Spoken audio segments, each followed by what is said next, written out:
tínhamos começado a falar sobre o conjunto dos números naturais. Essa parte, em geral, é mais apresentação para vocês de quem é quem, né? Qual é a diferença entre um conjunto e outro, né? Como é que eles são construídos, tá bom? Quais são as operações que podem ser realizadas com esse tipo de número, tá bom?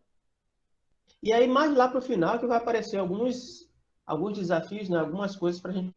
Então, conjunto dos números naturais, como a gente já começou na aula de segunda-feira, são esses números, em geral, que a gente utiliza para fazer contagens, né?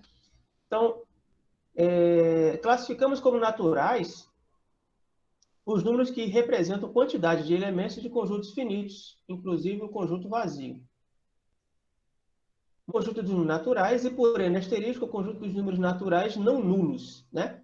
Então, aqui está esse primeiro conjunto aqui é o conjunto dos números naturais, é indicado pela letra N, e começa no 0, aí segue 1, 2, 3, 4, 5, né? Segue essa ordem infinitamente. Então, ele começa no 0, e de 1 em 1, a gente vai construindo um conjunto, né? Infinitamente, a reticências aqui indica que são infinitos elementos. E qual é a diferença do conjunto dos números naturais, né, para o conjunto dos números naturais asterístico? Né? O que tem no conjunto dos naturais que não tem no conjunto dos naturais asterísticos? Zero, tá? Então, a única diferença é essa. Então, quando você vê um asterisco no conjunto, está indicando para você que você vai retirar do conjunto o elemento zero. Apenas isso, tá bom? Então, conjuntos naturais e os naturais asterísticos, a diferença entre um e outro é que o conjunto dos números naturais começa no zero, né? E o conjunto dos naturais asterísticos começa no 1. Né? Ele não tem um zero, tá bom? Por isso, como esse conjunto dos naturais ele tem elemento a mais do que o naturais asterístico, então, o conjunto dos números naturais asterísticos está contido, está dentro do conjunto dos números naturais. Isso nós vimos na segunda-feira, né? Muito bem, algumas coisas importantes desse conjunto aqui. O que são números consecutivos, antecessor e sucessor, né? Então, digamos o seguinte, se n é um número natural, ou seja, n pode ser qualquer um desses números aqui, naturais. Se n é um número natural, então n mais 1 é um natural tal que n e n mais 1 são chamados de números naturais consecutivos. O que é isso? Então, deixa eu ver se eu... Tá aqui. Vamos usar o nosso quadro aqui. Então, veja só. Ele está dizendo que eu tenho um número natural n e que n mais 1 também é um número natural. Bom, se o meu n, por exemplo, digamos que o meu n é 5, quem seria o n mais 1? 5 mais 1, né? Que é o 6, né? Se esse meu n fosse 10, quem seria o n mais 1? 11, né? Então, n e n mais 1 são dois tipos de números. Dependendo do n que você escolher, né? Aí você define quem é o n e quem é o n mais 1 automaticamente está descrito. Então, n e n mais 1 são chamados de números naturais consecutivos. O que são consecutivos? Por exemplo, quando o n era 5, eu tenho o n5 e o n mais 1 é 6. O 6 vem logo depois, imediatamente depois do 5. Então, o 5 e o 6 são chamados de números consecutivos, porque um vem logo, né, imediatamente depois do outro. Quando eu escolhi o n igual a 10, o n mais 1 seria o 11. O 11 é o primeiro número, né, que vem após o 10, né, no conjunto de números naturais. Então, 10 e 11 são chamados de números consecutivos. Tranquilo? Pronto. É bem fácil, né? É só uma apresentação de quem é quem, como é que funciona. N é o antecessor de n mais 1. Aqui no meu exemplo, n igual a 5, n mais 1 é 6. O 5 é o primeiro número que vem antes do 6. E por isso ele é chamado de antecessor. Tá bom? O 10 é o primeiro número antes do 11. Né? É o primeiro número antes do 11. Então, o 10 é o antecessor do 11. Joia? E, seguindo o mesmo raciocínio, n mais 1 é o sucessor de n. Né? Se o meu n é 5, o n mais 1 é 6. 6 vem logo depois do 5. É o primeiro que vem depois do 5. E, portanto, ele é o sucessor do 5, assim como o 11 é o sucessor do 10. Está clara essa primeira parte? Antecessor e sucessor. Consecutivo, eu estou falando de 2 ou mais números, tá? Que seguem, né, na ordem imediata na sequência de naturais, consecutivos. Antecessor é o primeiro que vem antes do número, sucessor é o primeiro que vem depois. Então, fácil de... Por exemplo, os números naturais 3 e 4 são consecutivos, né? O 4 vem imediatamente após o 3 na sequência de números naturais. 3 é o antecessor do 4, porque é o primeiro que vem antes do 4.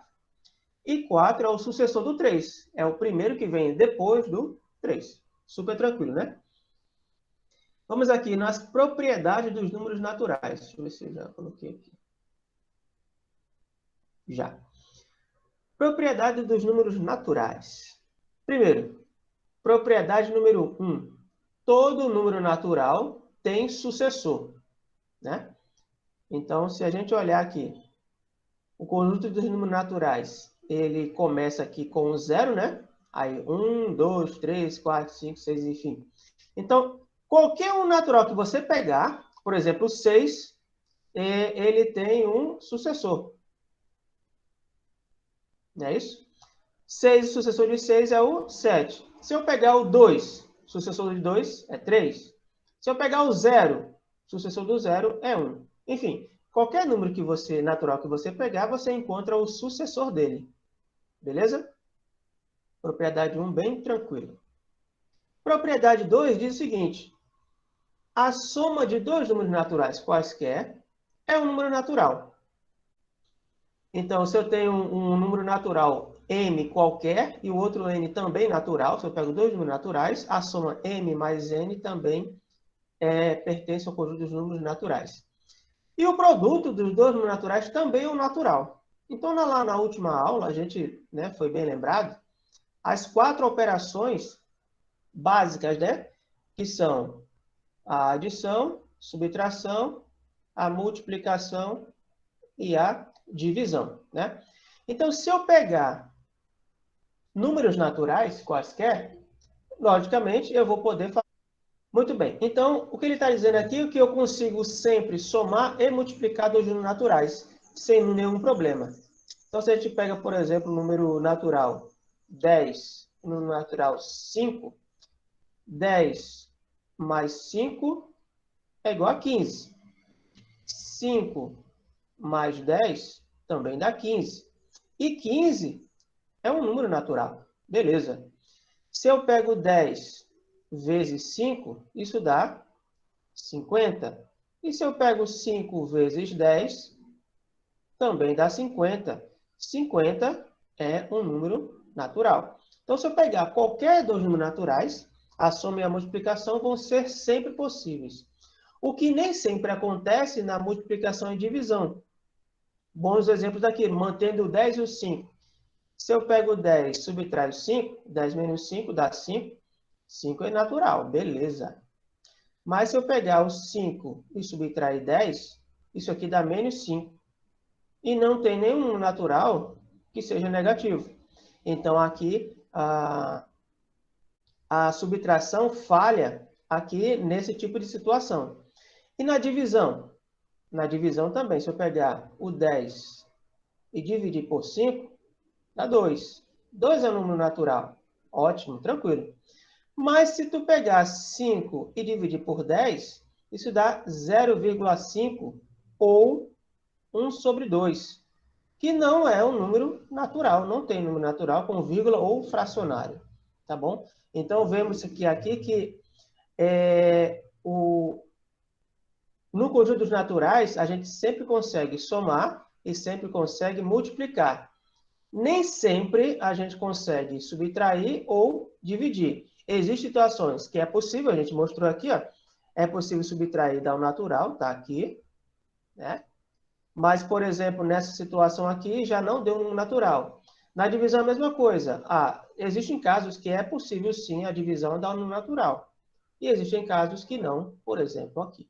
Tá bom? Então, aqui, garantidos são só a soma e a multiplicação. Dúvidas? Vamos aqui. Bom, essa característica pode, assim, ser sintetizada, né? Resumido, o conjunto dos naturais, ele é fechado em relação à adição e multiplicação. O que ele quer dizer fechado? Que você sempre, em qualquer situação, se você pegar dois números naturais, você soma esses dois números naturais, o resultado continua sendo um número natural. Se tu multiplica esses dois números naturais, o resultado sempre vai ser um número natural, tá bom? Olá pessoal, obrigado por assistir. Deixe seu like se você gostar. Qualquer dúvida, deixe nos comentários que eu vou responder o mais rápido que eu puder, tá bom? Inscreva-se no canal e bons estudos para você. Até a próxima!